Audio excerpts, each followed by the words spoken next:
Boa noite. Sejam Boa noite. bem-vindos aqui ao nosso canal. Boa noite, João. Boa noite, Jaguar. Boa noite, Jaguar. Boa noite, Marcelo. Sejam bem-vindos todos vocês. Boa noite, Vilma, Clarice, o Ronei. Nós já temos aí alguns amigos que já estavam Boa nos noite a aguardando todos. na sala. Nossa, boa noite a todos os nossos irmãos que estão aqui conosco. Ótimo, Lourdes, Aldo, olha que maravilha. Vocês estão nos ouvindo bem? Vocês que estão aí do outro lado, dá um retorno para a gente para ver se está tudo bem, para que o Jaguar inicie tocando uma música.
Bem, parece que o som do Jaguar tá baixo, a turma tá falando aqui, Jaguar. Mas depois você toca de novo essa música para a turma, a gente vai regulando aqui. Enquanto isso, João, se você quiser fazer uma prece de abertura para a gente iniciar nosso evangelho e ficar à vontade com a Ok. exposição. Ok. Bom, meus irmãos, então vamos todos elevar o pensamento a Deus, a nosso Mestre Jesus. Nesse momento que nos reunimos em torno das verdades do Evangelho do Cristo, que possamos abrir os nossos corações para que durante esses momentos a espiritualidade superior possa encontrar em nós guarida para que possamos melhorar os nossos sentimentos, iluminar os nossos pensamentos e conseguirmos, através dessas reflexões, modificando a nossa estrutura de comportamento, alcançar finalmente esse luminoso caminho que Jesus nos ensinou. que Deus, em sua infinita bondade, nos ampare e abençoe. Que assim seja. Assim seja. Bom, então vamos dar continuidade ao estudo do capítulo 8 do Evangelho segundo o Espiritismo. Bem-aventurados os puros de coração, né? Lembrando que a passagem que dá título a esse capítulo está em uma das pérolas das bem-aventuranças. Bem-aventurados os puros de coração, pois verão a Deus. E hoje, dando continuidade a esse capítulo, vamos analisar um pouco a questão do escândalo e da mão cortada. Um caso muito difícil de ser compreendido à primeira vista, se não estudado de forma um pouco mais profunda. Porque quando Jesus diz sobre o escândalo e as mãos cortadas, o olho arrancado, né? Aparentemente há a impressão de uma figura mais violenta, mas em realidade não é bem isso. Para que nós possamos entender sobre essa passagem e esse contexto colocado por Kardec, nós precisamos analisar primeiramente o que é escândalo. Escândalo, temos duas definições. A definição do dicionário, se a gente pode colocar assim, a definição mais vulgar, a definição mais concreta e a definição espiritual. A definição mais concreta, mais vulgar, o escândalo é aquilo que choca, aquilo que traz alvoroço, aquilo que impacta de alguma forma, né? Então, quando nós falamos em escândalo, é algo que é contrário ou extrapola as convenções naturais e ditas normais de uma determinada população. Então, a determinada pessoa é escandalosa, ou seja, ela foge aos padrões naturais, né? E nesse sentido, ela pode ser tida como uma expressão positiva se a pessoa escandalosa, entre aspas, for através de atitudes boas em relação a uma sociedade negativa, ou de forma pejorativa, quando as suas atitudes negativas são de tal brutalidade que se tornam escandalosas para o dito normal daqueles costumes daquele local. Então, dessa forma, temos essa definição de escândalo, que é uma definição mais comum. Mas Jesus aprofunda mais, colocando, de uma certa forma, uma ponte entre o ser externo e o ser interno. Porque essa primeira definição, ela está muito vinculada às nossas atitudes exteriores. Escândalo está muito vinculado a práticas exteriores, a fala, a gestos, a práticas. Mas Jesus faz uma ponte entre essa definição e as nossas atitudes interiores, os nossos pensamentos, os nossos sentimentos e as nossas ações íntimas. E nesse sentido, Jesus coloca escândalo como aquilo não que contraria o dito normal pela sociedade, mas que contraria atitudes, pensamentos, obras, atos que contrariam a nossa consciência, a nossa constituição de certo e de errado, aquilo que escandaliza o nosso código divino interno, conforme a questão 621 do Livro dos Espíritos, onde está inscrita a lei de Deus. na consciência. Então, sempre que nós contrariamos a nossa consciência, sempre que nós vamos contrário à lei divina em nós, nós cometemos um escândalo, no sentido moral e espiritual e no sentido evangélico mais profundo da palavra. Então, escandalizar, no sentido bíblico, é praticar alguma atitude, seja por obras, seja por fala, seja por pensamentos, que contrariam a nossa consciência íntima ou a lei divina.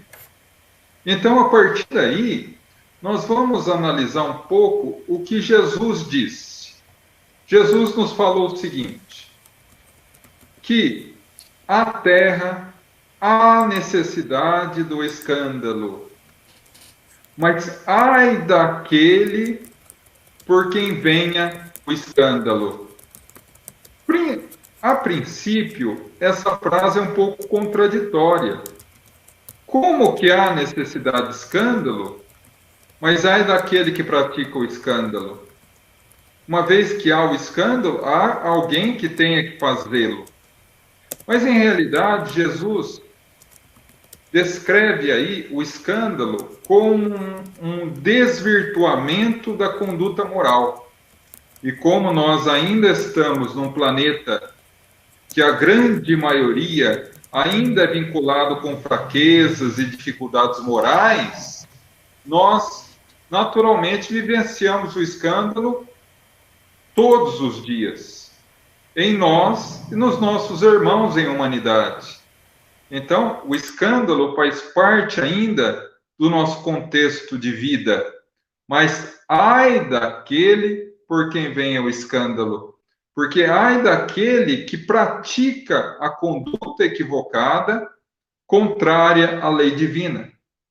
E aí, nós precisamos abrir um parênteses, porque há muito tempo, e isso vai de séculos e séculos, nós estamos vinculados ao quê? Eu preciso seguir a lei de Deus, porque se eu não seguir, Deus me castigará. Então, sempre que ocorre algo de errado na minha vida, é culpa de Deus que está me castigando. Então, é uma cultura de vitimismo que é totalmente contrária à profundidade da essência do cristianismo. Quando Jesus fala isso, nós precisamos definir 3 atitudes vinculadas à lei da justiça divina. 3 elementos muito conhecidos por nós: o karma, a ação e reação e a causa e efeito. Então, nesse contexto da necessidade do escândalo, da necessidade do equívoco, da necessidade de ainda haver contradições entre o que é a lei divina e o que são as nossas atitudes, mas ai daquele por quem vem o escândalo, nós precisamos primeiro situar a justiça divina e colocar Deus, em relação à justiça divina, no seu devido lugar, não como carrasco, não como julgador, mas como Pai amoroso e bom. Karma. Primeiramente, karma não é uma palavra espírita. Karma é a primeira palavra do idioma sânscrito, que significa ação e reação. É muito utilizada pelos nossos irmãos hinduístas, que prevêem que cada indivíduo vive a sua vida e desencarna e reencarna. Mas, segundo a teoria do karma, nós, ao final da nossa vida, somos levados ao Criador. E ele analisa a nossa vida, os nossos atos. Se fomos bons, adquirimos a plenitude. Se somos maus, através da lei do karma, nós somos castigados a reencarnar em outras condições. Muitas vezes na condição de um animal, para ser punidos por equívocos que cometemos na última vida. A tese, então, da metempsicose, ou seja, alguém que possa reencarnar numa condição animal. E isso Kardec já analisa e nos comprova que é impossível. Então, o karma não é uma tese espírita e não deve ser considerado por nós, cristãos espíritas, como uma saída à justiça divina. Segunda tese, a lei de ação e reação. A lei de ação e reação, e principalmente no movimento espírita, porque nós precisamos distinguir, uma coisa é a doutrina espírita, outra é o movimento espírita, né? Dentro do movimento espírita, é muito comum nós ouvirmos falar ação e reação, né?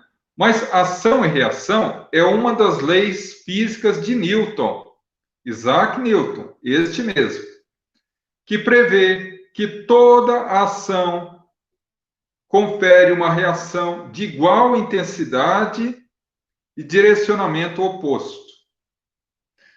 Então, é uma lei física que, se tomada ao pé da letra, no sentido espiritual, seria um verdadeiro desastre. Por quê? Toda ação corresponde a uma reação de igual intensidade, direcionamento diferente, oposto. Vamos imaginar, eu mato alguém. Segundo a lei de ação e reação, eu cometo um ato de matar. O que ocorre? Uma reação igual em sentido contrário. Na próxima encarnação, eu sou obrigado a ser assassinado. E por lógica natural dessa lei, aplicada erroneamente à espiritualidade, teria que nascer alguém com o propósito de me matar, o que é totalmente ilógico segundo a lei da justiça divina. Capítulo 9, capítulo 7 do livro Céu e Inferno, ou a Justiça Divina segundo a doutrina espírita. Então, a lei de ação e reação também não cabe ao caso. Mas qual cabe? A lei de causa e efeito. Toda causa corresponde a um efeito. Eu vou vivendo e as minhas escolhas vão gerando efeitos. As minhas atitudes vão gerando efeitos. Não um efeito externo, alguém me julgando e me condenando como o karma. Não necessariamente um efeito de igual valor e direcionamento oposto, como a ação e reação, mas eu vou levando a minha vida. E as minhas ações positivas vão gerando atitudes positivas. As minhas ações negativas vão gerando a minha responsabilidade de reparar essas atitudes negativas. Reparar-me com a minha consciência, mas não necessariamente pela dor, não necessariamente pelo sofrimento. Como diria Pedro na sua segunda carta, só o amor cobre a vastidão de pecados do mundo. Então, a lei de causa e efeito nos dá a possibilidade de perceber que nós podemos resgatar as nossas dificuldades pelo amor também, pela prática do bem. Não obstante, e que ninguém mais nos ouça, né? Que muitas vezes nós sentimos aquele prazer mórbido quando alguém que nós não gostamos sofre. Como a quem diz assim, olha, tá vendo? Aprontou demais, agora está colhendo, né? Porque a semeadura é livre, a colheita é obrigatória. E mesmo assim nós distorcemos esse dito, né, tão bonito, né? E muitas vezes distorcemos. Então, a partir daí, a gente encontra uma clara conduta, uma linha de raciocínio mais lógica, quando nós vamos estudar, por exemplo, aquela frase de Jesus: se a tua mão é motivo de escândalo, arrancai-a. Ora, João, mas você acabou de falar ao contrário. Se teu olho é motivo de escândalo, arrancai-o. Se teu pé é motivo de escândalo, arrancai-o. É melhor que adentre no reino dos céus sem um olho, pé ou mão, do que tendo o corpo completo, seja lançado ao fogo do inferno. Mas essas palavras de Jesus estão frontalmente contra o que você falou na lei de causa e efeito. Não estão, meus irmãos. Como tudo que Jesus falava tinha uma simbologia muito grande. Arrancar, nós não podemos levar ao pé da letra. Grandes atrocidades na religião foram cometidas pelas pessoas levarem ao pé da letra tudo. Nós não podemos levar ao pé da letra. Até porque, se vosso olho for motivo de escândalo, arrancai-o. Vamos ser sinceros, gente. Se isso fosse lei, não existia mais gente enxergando no mundo. Porque nossos olhos são, na maioria das vezes, motivo de escândalo. Nossas mãos, nossos pés. Mas Jesus se refere aí a um povo que tinha uma linguagem extremamente figurada. Era uma característica da língua hebraica. E, além do mais, ele necessitava falar assim para que aquele povo, ainda com o espírito infantil, pudesse compreender melhor. Tanto é que até hoje, 2000 anos de evolução espiritual, muita gente acredita que se precisa arrancar o olho, arrancar a mão.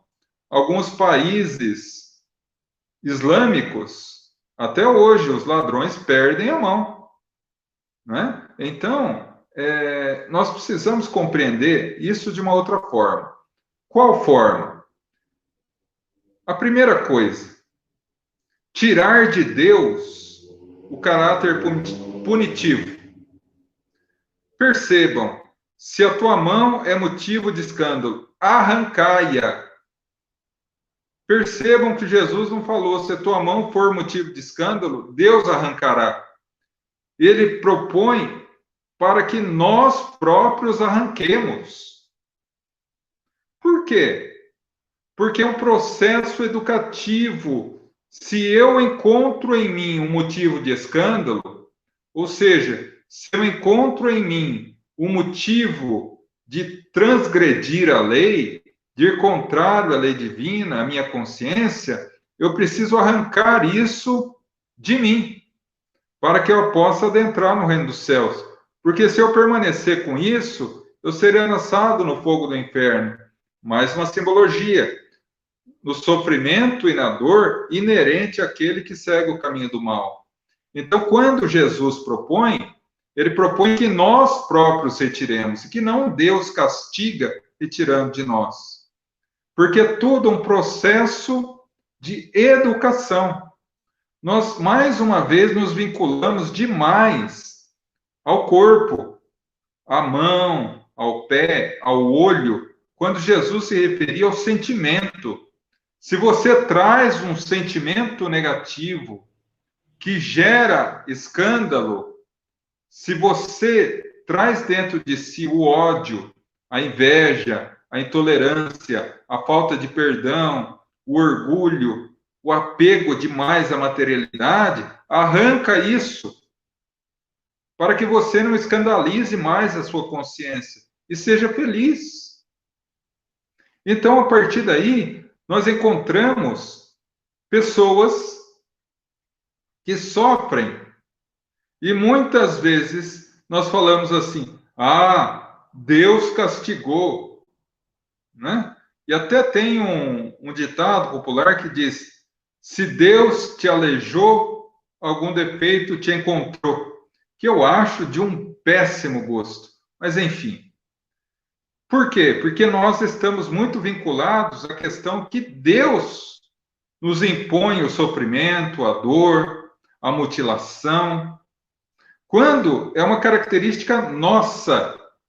Como Jesus diz, arrancai-o, você mesmo, o autor do escândalo, arranca aquilo que está te fazendo escandaloso. Né? Eu me recordo de um dos livros de André Luiz, e me perdoe a memória, eu não vou me recordar qual, em que André Luiz está visitando o pavilhão da reencarnação, e ali ele percebe os projetistas do novo corpo, de um espírito que ia encarnar.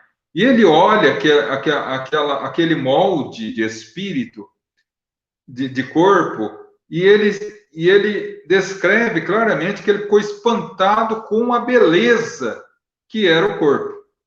E aí a pessoa, o espírito, vai até esses especialistas e eles falam, olha, aqui é a projeção do seu novo corpo. E ele acha que o espírito vai achar maravilhoso, né? E a pessoa fica um pouco constrangida e diz assim a pessoa, o especialista, olha, está muito bom, mas será que eu poderia dar uma opinião? Pois não. Se fosse possível, eu gostaria de vir muito, mas muito feia, e não bela como está aí na projeção. E André Luiz, como diz o vulgar, caiu das pernas, assustou-se, porque afinal, quem de nós não quer ser belo? Quem de nós não quer ser rico? Quem de nós não quer ser famoso? Quem de nós não quer ter saúde plena? Quem de nós não quer ter um corpo perfeito? E a mulher ali, o espírito, declarando a sua vontade da feiura. Por uma questão de preservar, né, de não tocar no assunto diante da mulher, assim que o espírito saiu, ele foi e perguntou a um dos responsáveis, mas o corpo é perfeito, é linda, como ela quer a feiura? E o responsável responde, nas últimas 3 encarnações, ela caiu em virtude da beleza. A beleza lhe abriu portas para vários crimes. Ela desonrou muitas famílias em razão da beleza. E agora ela tem medo, se ela vir bela novamente, ela cair em tentação. Então ela vai se esconder em um corpo feio para que ela possa se reabilitar. Então, muitas vezes, vejam, meus irmãos, o escândalo está dentro de nós. E o remédio para esse escândalo é retirar o motivo do escândalo. No caso da mulher, a beleza. Mas não é Deus que tira. Somos nós que pedimos. Quantos de nós pede a bênção da doença para não se comprometer mais? A bênção da mutilação para não despencar nos desfiladeiros do vício, das drogas. A bênção da pobreza para não se afogar no mar do orgulho. Nós precisamos compreender que a lei de causa e efeito, que a justiça divina, nos dá a cada um exatamente aquilo que necessitamos, mas não é uma imposição, não vem de cima para baixo. Nós optamos, nós fazemos parte direta no processo de escolha daquilo que nós chamamos plano encarnatório. Não é um destino fechado, isolado, e que nós estamos aqui para sofrer, porque o amor cobre a vastidão de pecados do mundo. Muitas vezes optamos por vir com uma determinada doença, por vir com uma determinada dificuldade, por vir com uma determinada situação que nos faça sofrer, mas a partir da nossa conduta na Terra, nós podemos agravar essa situação, abreviar essa situação, ou até retirá-la da nossa condição kármica, porque a situação difícil é gerada pelo escândalo que existe dentro de nós. Se nós modificarmos essa estrutura, não há mais necessidade do escândalo. Há uma história de Humberto de Campos que narra muito bem isso. O indivíduo pede para que, com determinada idade, ele sofra um acidente e perca o braço. E aí vem a Terra. E desde pequeno se vincula à prática do bem, adolescência, fase adulta, trabalhando, ajudando os outros, fazendo caridade, se vinculando a obras sociais. Quando sofreu o acidente, ele perdeu o dedão da mão. Ora, mas ele não teria que perder o braço? Sim, mas pelas suas atitudes foi modificado. Meus irmãos, se a lei humana, que é frágil, se a lei brasileira, que é mais frágil ainda, nos tem um instituto das atenuantes, dando condição ao magistrado de julgar a atitude da pessoa, levando em consideração situações atenuantes, como Deus será inferior ao magistrado terreno? Nós temos todas as possibilidades nas nossas mãos. Conforme a nossa atitude hoje, nós podemos mudar radicalmente, para melhor ou para pior, a nossa estrutura de vida, o nosso plano encarnatório. Por isso, Jesus dizer: vós sois deuses, podem fazer tudo que eu faço e muito mais. Então, o problema do escândalo não está fora. O problema do escândalo está dentro. Nós que pedimos. Ora, João, mas por que ai daquele por quem vem o escândalo? Porque as coisas que vão acontecer conosco vão acontecer naturalmente. Está no nosso plano encarnatório. Quando alguém arroga o direito de fazer aquilo que ocorrer naturalmente, ele assume a responsabilidade por algo que não era dele. Vamos colocar um exemplo simples. A pessoa morre com um tiro. A pessoa ia morrer com um tiro? Não. A pessoa ia desencarnar. Por uma outra forma, talvez uma condição violenta, estava no seu plano encarnatório. Talvez um acidente de carro, talvez um acidente qualquer, mas não exatamente com um tiro. Ia acontecer. Mas alguém, ainda envolvido no mal, atirou para que não pegasse alguém que não tinha esse débito com a sua própria consciência, atingiu alguém que tinha essa necessidade. Porque vamos imaginar, se alguém atira no outro e o outro não tem essa necessidade, ele não vai morrer. Não vai morrer. Quando eu iniciei na advocacia, eu peguei uma causa pela justiça gratuita de um cara que chegou na frente do outro com um revólver cheio. Ele atirou 5 vezes. As 5 balas picotaram. O que é isso?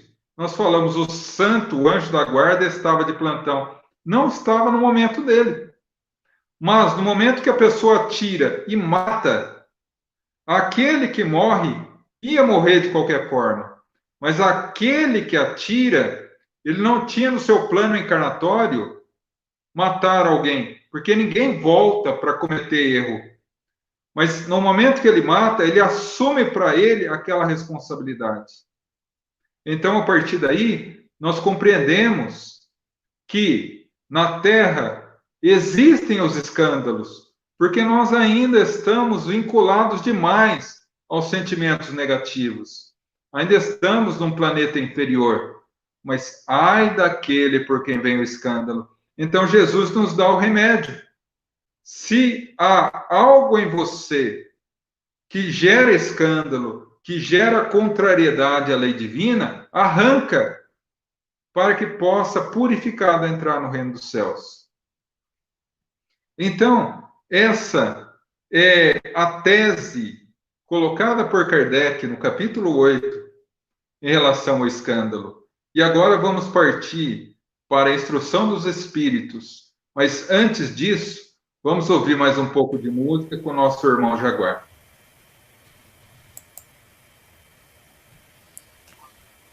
Ótimo. Vamos ver se o som está regular agora, viu, Jaguar? Vamos. Tava com alguns probleminhas aqui no começo.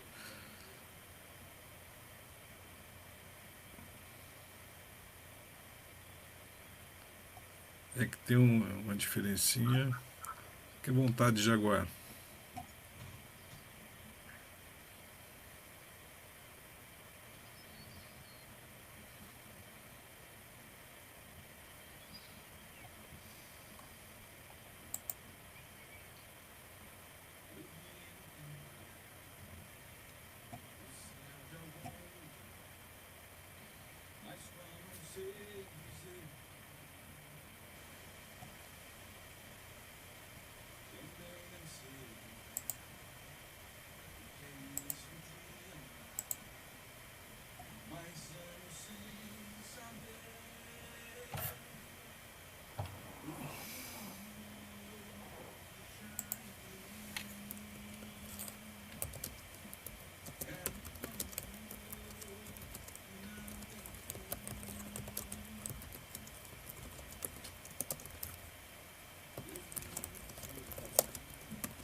É, pessoal, parece que vocês não estão ouvindo a música do Jaguar, né?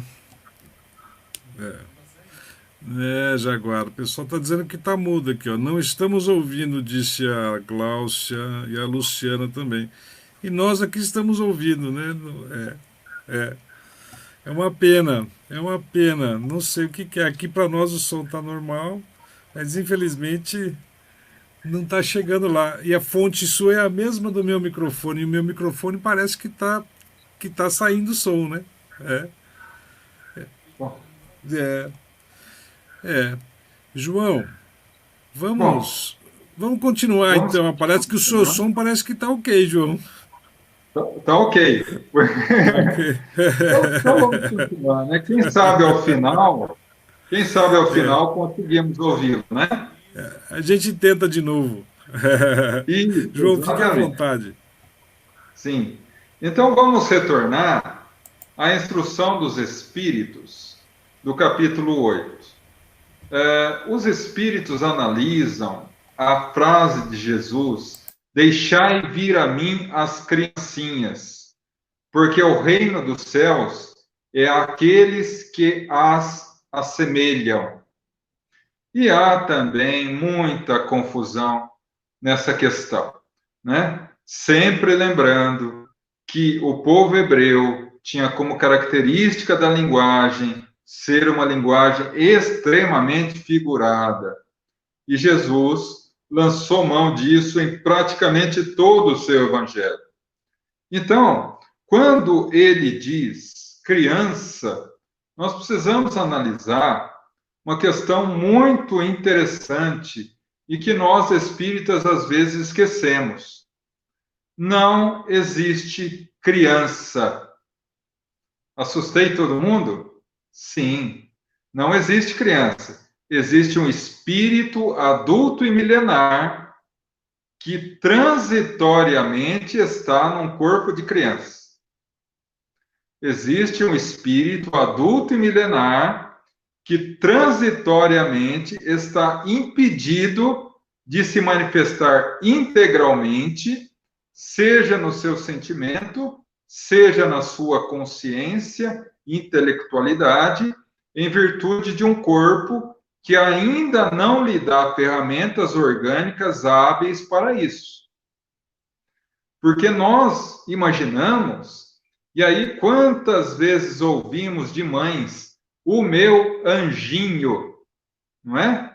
Mas esse anjinho no corpo é um velho viajante da eternidade, né? Então, seria incoerente dizer que aqueles espíritos que estão transitoriamente na condição infantil, só por estarem habitando um corpo infantil, naturalmente já entrariam no reino dos céus. Então, nós precisamos ter essa ideia, né? E qual é a ideia que Jesus coloca? Deixai vir a mim as criancinhas.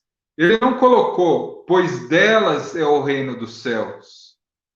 Né? Há muitas traduções equivocadas que colocam dessa forma.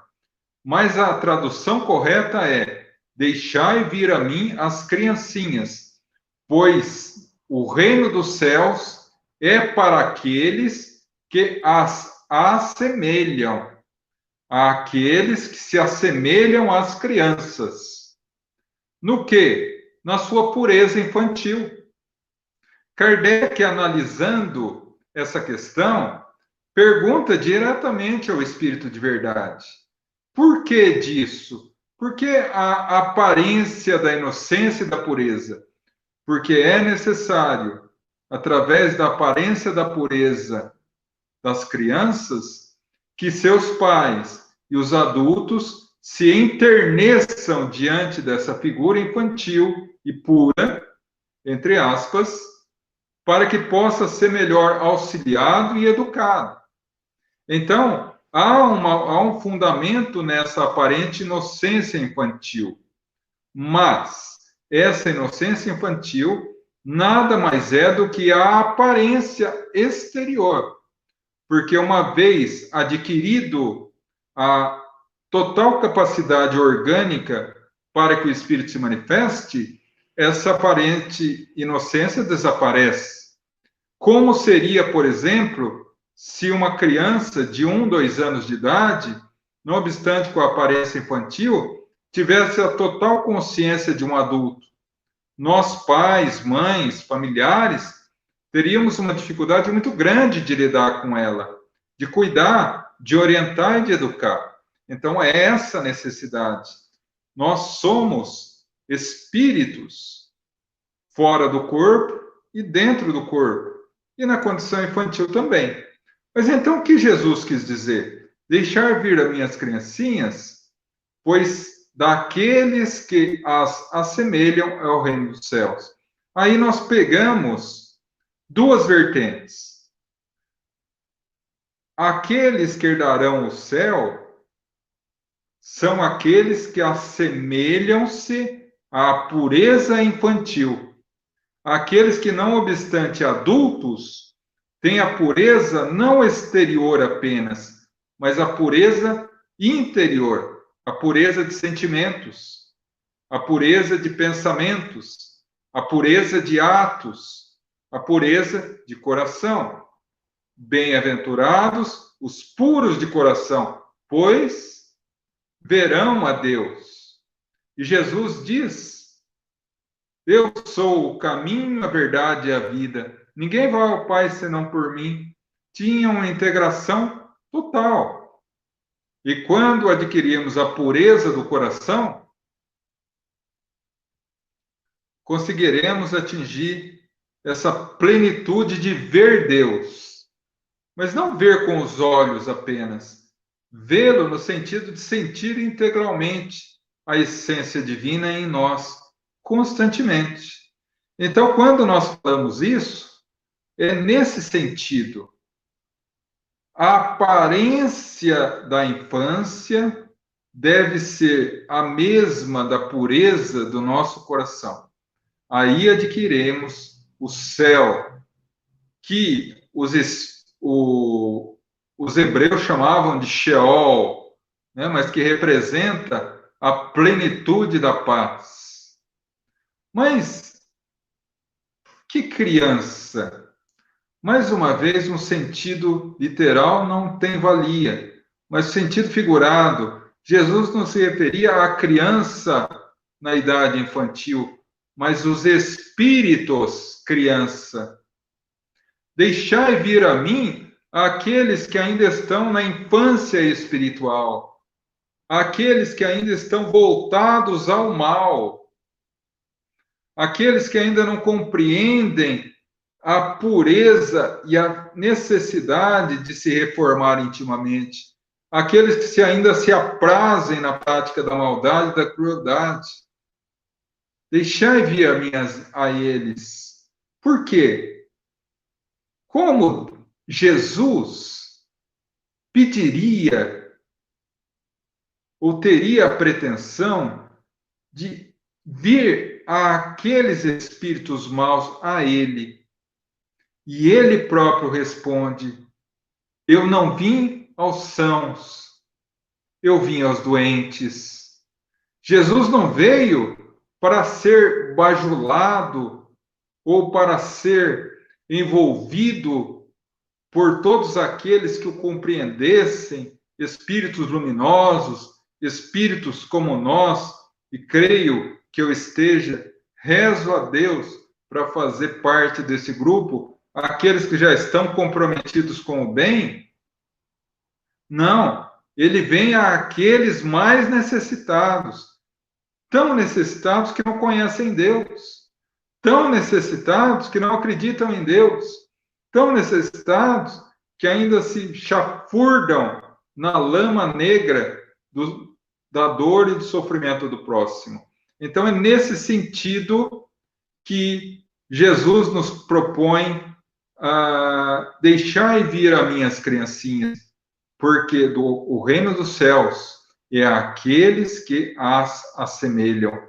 A pureza infantil aparente se tornando a pureza do íntimo do ser humano. E aí, o apóstolo João, que no próprio evangelho é relatado isso, não dessa forma, mas o apóstolo João, que é o autor da primeira página da instrução dos Espíritos, deixai vir as minhas criancinhas, o apóstolo João, que era considerado até pelo Cristo como apóstolo amado, e por aqueles colégio apostolar, não porque Jesus amava mais, não, é um erro muito comum, mas ele era conhecido como apóstolo amado porque era dentre os apóstolos aquele que melhor compreendia Jesus. Não obstante ser o mais novo, começou a seguir João Batista aos 14. Conheceu e se tornou apóstolo de Jesus aos 16. E em muitas partes do Evangelho mostra uma lucidez muito, mas muito maior do que o próprio Pedro, que à época tinha mais de 40 anos. Então, nós vemos dessa passagem de João Evangelista que a criança verdadeira e pura deve habitar no nosso coração, porque só assim adentraremos o reino dos céus. E o segundo título, né, da instrução dos Espíritos ainda, que vem fechar com chave de ouro esse capítulo, bem-aventurados os puros de coração, em realidade não é uma mensagem, é um fato ocorrido como manifestação mediúnica em uma das reuniões da Sociedade de Estudos Espíritas de Paris, chefiada e presidida por Kardec à época, né? Quando o espírito cura de Ars, né, um sacerdote, se apresenta ali e é apresentado a ele uma menina cega e lhe pedem para que a curassem. E Kardec, de forma belíssima, coloca como título dessa passagem: Bem-aventurados aqueles que têm os olhos fechados. E aí me chama a atenção a forma como o espírito iluminado Cura de Arnes analisa a situação. Ele inicia colocando: ó pobre menina, eu não consigo fazer milagres sem a vontade de Deus, o nosso Pai. É meio estranho, a princípio, ou aquele que ouve rapidamente, entender essa parte, porque dá a impressão, primeiro, que milagre existe, né? A concepção teológica de milagre, ou seja, a derrogação de uma lei natural, quebrar uma lei natural para fazer algo miraculoso, isso não existe, como nós analisamos na segunda parte do livro A Gênese, Milagres e Predições, onde Kardec reserva um capítulo inteiro para os milagres de Jesus, mostrando, logicamente, que não são milagres, não são derrogações da lei, não são quebras na lei, mas manifestações de leis naturais que o homem ainda não conhecia à época. Então, a primeira coisa, milagre, nessa frase do Cura de Arnes, é simbólica, né? Eu não consigo curá-la, eu não consigo manifestar a vontade de Deus, eu não consigo manipular o fluido cósmico universal para modificar a estrutura ocular dessa menina e trazer-lhe a visão sem a vontade de Deus. E aí a segunda e mais grave situação de interpretação é essa. Mas como Deus permitiria e não queria ou não teria vontade que uma pobre criança cega voltasse a enxergar? Nós caímos nesse erro. E como vimos anteriormente, em relação ao escândalo, Deus nos dá exatamente aquilo que necessitamos.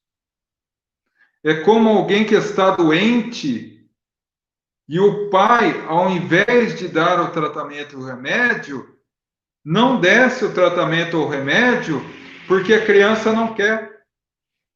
É o mesmo que o pai que tem o seu filhinho pequeno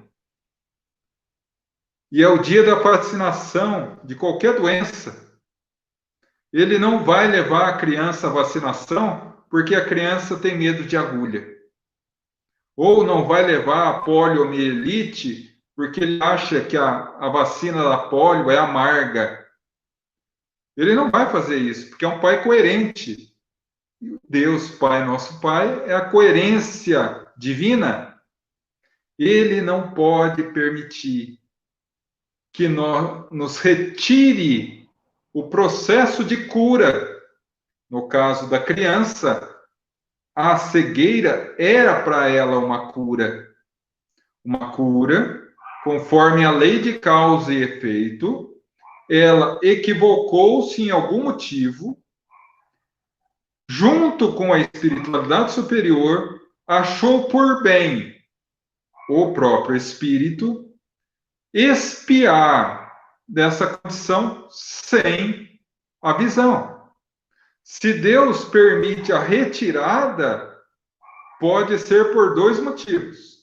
Primeiro, e o mais natural, que a causa que gerou o problema já tenha sido sanada, e aí o efeito que a cegueira naturalmente poderia ser sanada também, mas o mais ilógico, que ele retirasse o medicamento da cegueira e a doença prosseguisse, dando vazão a ela, cair em situações mais graves ainda.